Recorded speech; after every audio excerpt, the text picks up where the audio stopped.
large version, got a lot of different options that come with it. Also, they have the Pro Pure Big, probably one of the best values out there. And of course, it's burnished stainless steel. And then what I use on my RV, something that's great for your hunting cabin or the back porch, is the Pro Pure Traveler. Small and portable, but packs a huge punch, cleans out all that garbage.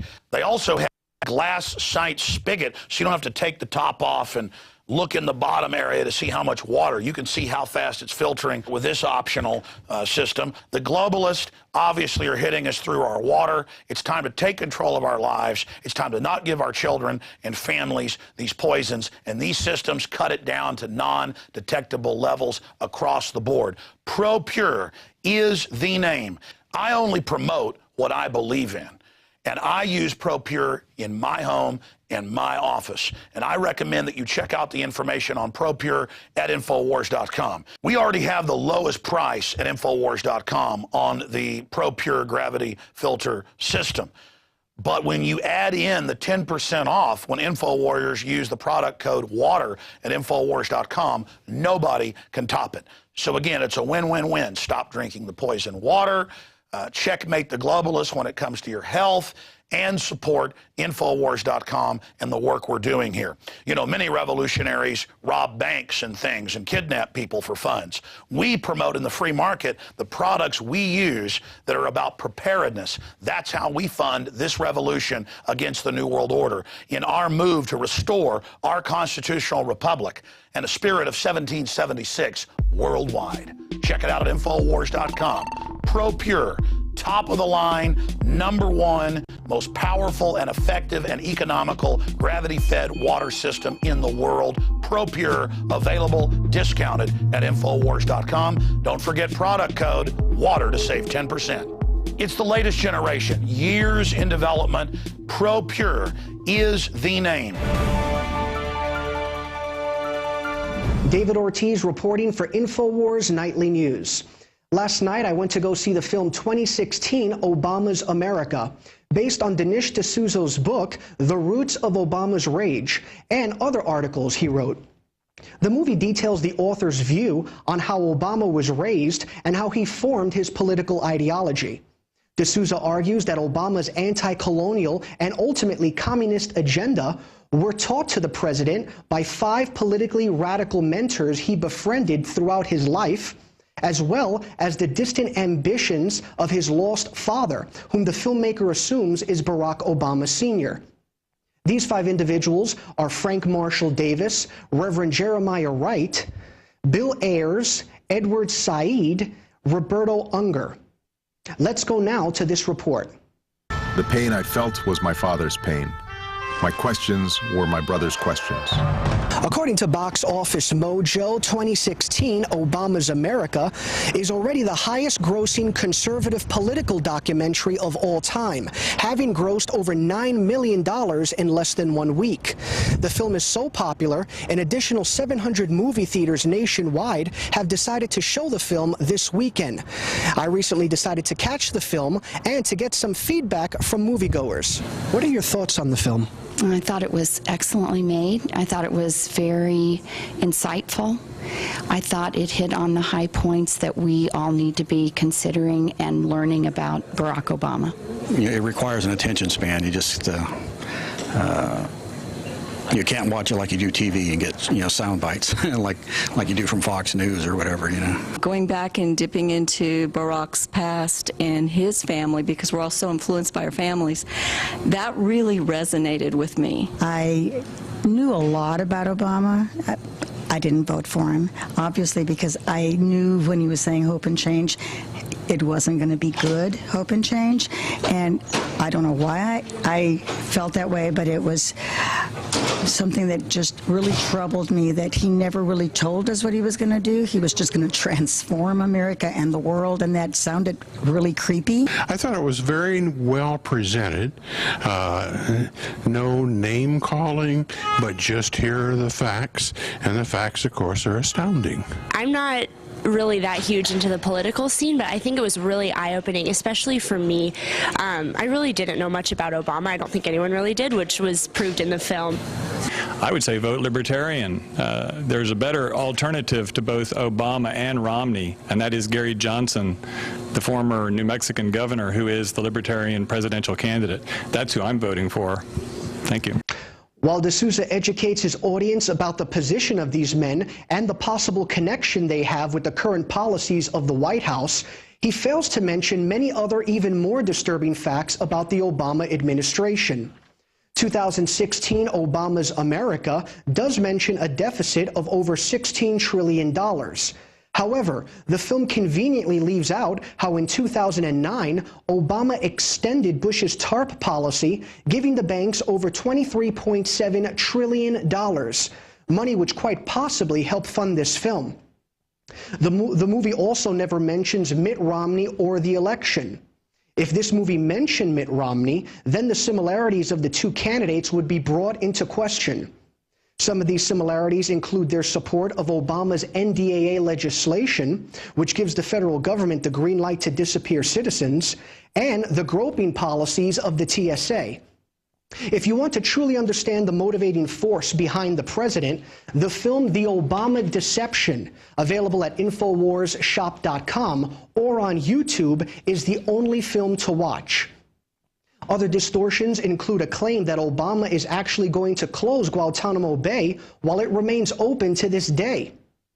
The movie includes many polarizing figures, entrapping the audience in classic left-right paradigm thinking. While Obama is obviously pushing socialism, the movie ends by catering to all the fears, emotions, and ambitions of the neocon movement. Since Obama has anti-colonialist views, according to this movie, then he will allow the Middle East to form the United States of Islam. This baseless conjecture is just more fuel for the warmongering plutocrats to get a naive public to go along with their agenda to destroy the existing Middle East and replace it with their puppet dictators. Much of the film is slow-moving as well. I thought the movie focuses too much on puppets and not on the puppet masters. The film is clear propaganda designed to protect the true controlling global criminals while advancing their agenda of war and death. Again, if you want the hardcore facts on Obama and those that control him, watch The Obama Deception, available at InfoWarsShop.com and on YouTube. Reporting for InfoWars Nightly News, I'm David Ortiz. Welcome back to InfoWars Nightly News. I'd like to thank Aaron Dykes for doing a great job on the news portion this evening. Now, we're about to turn towards the events unfolding as we speak in the Gulf of Mexico. We're going to talk to a man who worked with the fire department during Katrina, who's been a reporter for us on the inside, well, since even before Katrina. And then we're going to go to break and come back with an in-depth interview with talk show host and researcher Steve Quayle about the government gearing up for collapse and martial law. So we're going to talk about the probability of that coming up. Now, here's the bad news on the hurricane. It looks like to the day, as it's going to hit, they're saying sometime after midnight, to the day of Katrina.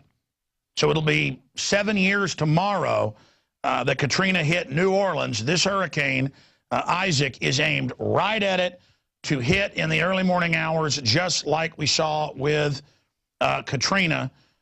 And it is just incredible that this is happening this way, again, right up against an election. So amazing. Isaac has now become a hurricane from a tropical storm. Army Corps says New Orleans is ready. Troops are patrolling the streets. Will we see the military engaging in gun confiscations even in high and dry areas of people's homes? Will we see the police robbing banks and Walmarts? Will we see citizens being machine gunned for trying to walk out with their families on the highways? Just incredible information. Now, Charles has given his name on air before, and he had some retribution for it against himself and his family. He's been listening to the show since the late 1990s. He's given us incredible information on things going on in Louisiana, and he is in New Orleans. Today, he called into the show to give us information. It was so important, I wanted to have him on the Nightly News. So we'll just say Charles from New Orleans, Louisiana, but he has been a long-term source of ours. He was the first place, the day after it happened, the first person to report, and we were the first place to expose, after Katrina, that people trying to walk out on the highway were gunned down. And I have to tell you, even though I'd known Charles for about 8 years when Katrina happened, I thought he had to be making that up. Then it came out. Then the police were even convicted of it. So he's got some big breaking news for us right now off of what he saw at Katrina and the preparations that are being made right now and his police sources. We'll just leave it at that, saying that the governor is saying, you won't go to the Superdome, but we're not telling you where you're going. Wow, so this time the cameras won't even know what's happening. And Charles also exposed dead bodies everywhere that got covered up last time. Charles from Louisiana joins us. Charles, you've got the floor. Break down what happened with Katrina and now what you see being prepared today. Well, okay, now I don't live in New Orleans. I live in Walker. I got to travel to New Orleans. It's 70-something miles. We would take water down there at first, and I missed my two aunts. They moved my two aunts. I didn't know where they were at. So the volunteer firemen said, come with us. We would go down there, get there 4 or 5 in the morning. They wouldn't let us put our boats in the water till we showed you know, insurance, the owners, the boat and all that. They were trying to delay everybody. They didn't want nobody to know what happened. They didn't want no cameras, no cell phones. I said, this is kind of odd. So the first day, we ran into a body, and he said, well, drag this body up there. They said, no, leave it. It was a little girl, about 9 years old, black girl, and they said, no, leave it there. We don't have time for it. And he said, we don't, but he said, leave it there, or you get out of the water now. You go to shore now. So we went there. So we started hearing a lot of stuff. Like when we had a scanner, when the police shot the retarded people trying to get out of the water to come up on a bridge, they shot them down. And then we didn't know till 2 days later that the police planted guns on the ones they shot down and made false police reports that they were armed. People seen them. These people were just trying to get out of the ninth ward. The water is very high there. So didn't you tell me some of them were also mentally retarded? Yes, I think 2 of them. One of them was mentally retarded. He's a retard, you know. Couldn't hardly write his name and nothing like that. Talk slurred and all that. I got this later on. My aunt, she used to work for the district attorney down there. So that's the one they moved, and I couldn't find her because they sent her to Texas then, and they sent my other aunt to LSU. But the most interesting thing is, about the third day, the first day of the gun confiscation, we were listening to the police scanner on, I'm trying to think of the street, an old woman, 56 years old, come to the door with Magazine Street, with a gun and a Bible. They said it was a gun and knife. It wasn't. It was a gun and the Bible. And the policeman broke her jaw. And they beat her up, and they got her out of town. You probably heard the story afterwards before. Sure, a lot of that was on the news. Very tough. Yeah. So they're shooting mentally retarded people and breaking women's jaws. Yeah, 56 years old, because she said, this is my house, and she come with a Bible. They said it was a gun, but we heard it over the scanner. Please continue. And so we went there like this. They wouldn't let us go to different places. But when the military come in with the water, we brought water into our boats. We bring our boats down there. And then we went to one place toward the Dutch Canal, right, in St. Bernard Parish, which they just evacuated everybody out of St. Bernard Parish already. They had some women there, and they had a 2-story house, and the woman come out with a baby. It was 2 of them, a young girl and a mother. And he says, well, can you give me some of that water? He said, sure, how thirsty are you? She said, we need water. We don't have no water.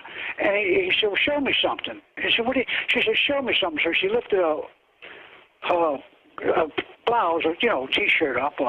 And he said, well, you ain't too thirsty. So she showed her, the breast and threw a couple of bottles of water in. And I got so emotional. I mean, you know, Mr. Jones, this is, you don't understand this till you see this. You understand? But I mean, number one, I wouldn't make a woman in trouble show me her breast or anything. I mean, I would rather, you know, die. But in front of kids, too, what type of people are these, and who was making women show their breast? Well,